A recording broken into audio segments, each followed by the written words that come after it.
Hello, hi, welcome once again to M5's English language learning program, Let's Speak English. I'm Gav Duncan and I'm here on your TV to help you learn English. Now, are you sitting comfortably? Yes? Good. And are you ready for today's lesson? Yes? Good. Okay, well, let's learn English together. And welcome back, all of you. Welcome once again to the TV studio. We're all here and we're ready for you. So, first things first, did you have a wonderful weekend? Did you do lots of exciting things? Did you meet up with your friends and go places and relax and have fun? Did you take the kids to the park? Did you take the dog for a long walk? Did you stroke the cat and play with the rabbits? Good. Well then, in that case, you're probably all ready for the week's first lesson, aren't you? I hope so, because here it is. Yes, it's that day again, Monday. And this is the first lesson of the week. And what a week it is! This week is week 49. Just think about that for a moment. This is the start of week 49. We've been learning English for 48 weeks, and now we're starting the 49th week. Jeepers! Yes. In fact, I'll go further. Jeepers creepers! See? I told you it was exciting. All right. Settle down, everyone, and try to keep calm. Although, it's difficult, isn't it? My stepmother sent me this photo of a man she saw in a supermarket in the town where I used to live. So, believe me, I understand. I know that one of the reasons that Gusti, the dog, can't remain calm is the fact that he's Hungarian. Of course, with Gusti, there are also other reasons. For one thing, he's as mad as a wooden spoon, which also doesn't help. Anyway, we'll tell Gusti to calm down and stop the mad, drunken, Gibbonesque dancing for the next 15 minutes. And Margot? Well, I suppose that Margot is the exception to the rule. She's not exactly excitable, is she? No. And what about Nigel? Well, he's not Hungarian, so I don't know about his excitable nature. But what we do know about Nigel is that he's extremely noisy. He's the main source of noise pollution that we know.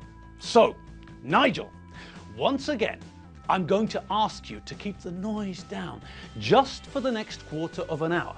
Okay? Okay. Olé! Right then. Let's get cracking, shall we? Yes, let's. Okay. So, what were we looking at last week? Oh, yes, I remember.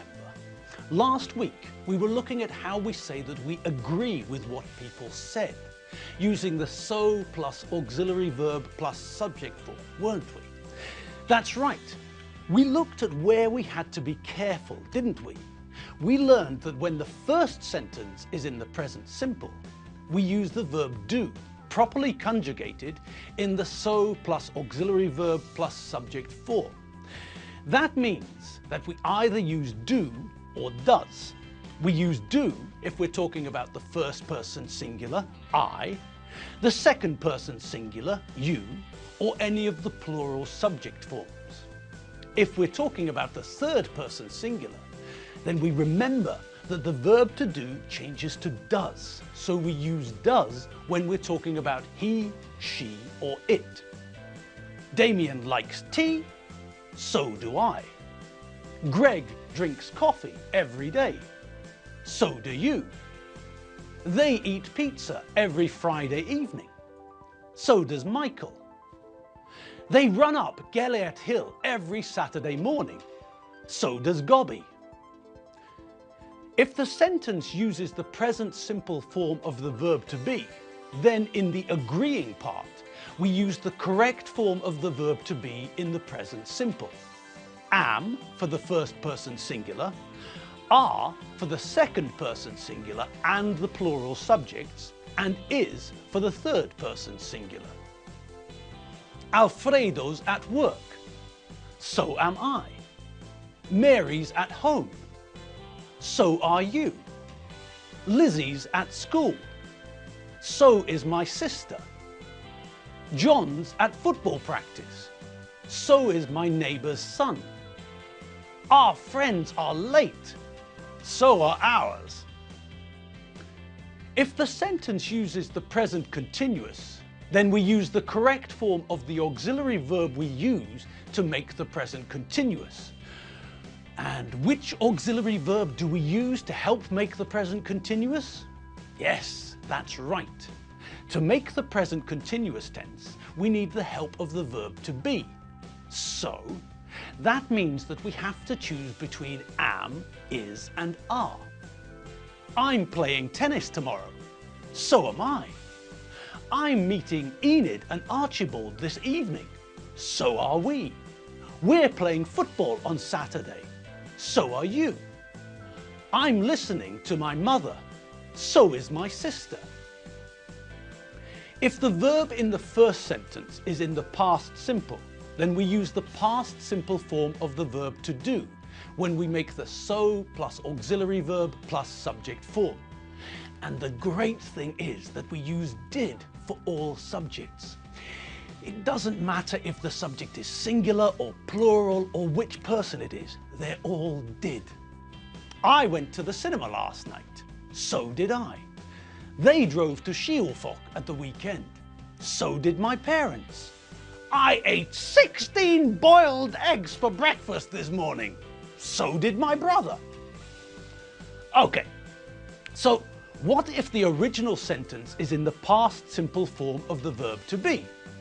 Well, in that case, we use the correct form of the past simple form of the verb to be, either was or were. We use was for the first person singular, I, and for the third person singular, he, she, and it. We use were for the second person singular, you, and all the plural subjects, we, you, and they. Where were you this morning? I was at the library. So was I. I was in the cafe. So were we. I was in the Ponzi Peacock yesterday evening. So was my brother-in-law. If the original sentence uses will, then in the short agreeing form with so, we also use will. I'll be at work until 5 p.m. So will Alfredo. Dave will be at work this weekend. So will Loretta. They will be late for work tomorrow. So will I. Now, we also looked at what happens when we use going to in the first sentence, didn't we? Do you all remember what we do in the short agreeing form after a sentence using going to? Yes, that's right. If the original sentence uses going to, then in the short agreeing form, we have to use the verb to be. The same as we use the verb to be to make the form of going to, we use the same verb to be in the short agreeing form. We're going to the circus to see the great Belendi. So are we. He's going to travel the world when he's 18. So am I. I'm tired. I'm going to bed now. So is my mother. Great. Well done. Now, I know that we haven't looked at one important area, the idea of agreeing with a negative sentence, but don't worry. We're going to have a look at that tomorrow, and it's very easy. So we'll race through it. We'll be done and dusted in no time at all. And now, I think it's time we caught up with Mary and Lizzie, don't you? The last time we saw them, they almost managed to buy Lizzie a new pair of shoes, didn't they? Yes, but there was a problem, wasn't there? Does anyone remember what the problem was? Yes, that's right.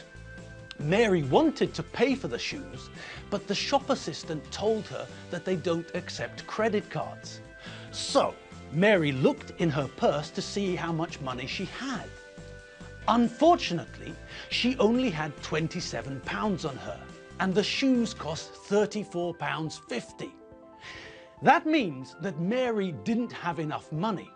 The shop assistant had a solution. He put the shoes by the till, wrote Mary's surname on the box, and Mary agreed to come into the shop the following day and pay for the shoes then. Well now, let's catch up with them. Good afternoon. Can I help you? Good afternoon. Yes, you can. I've come to pay for a pair of shoes for my daughter.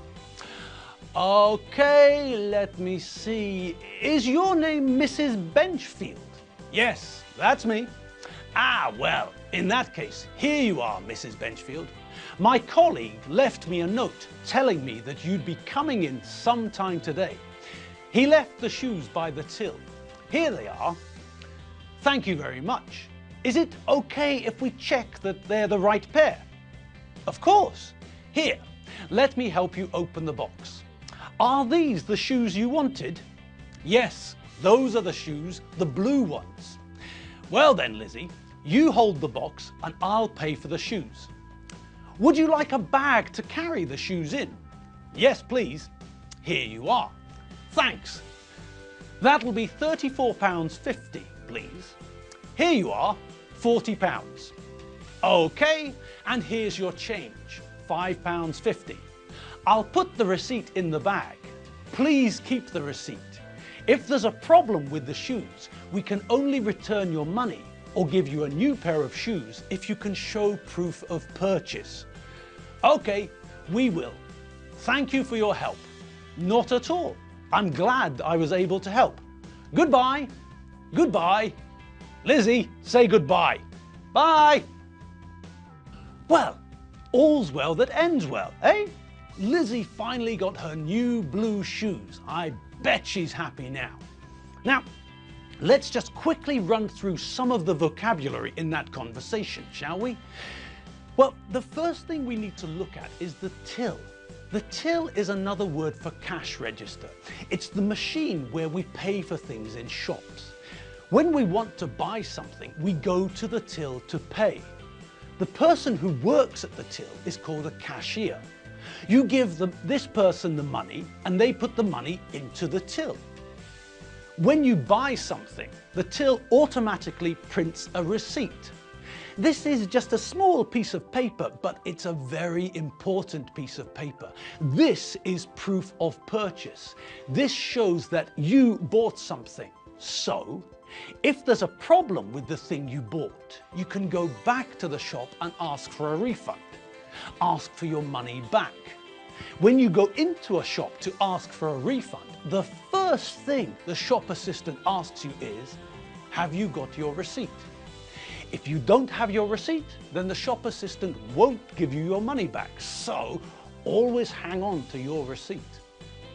All right, one more thing and then I'm off. Change. We all know the idea of changing. We change clothes, we change toothbrushes, we change money when we need dollars, not forints.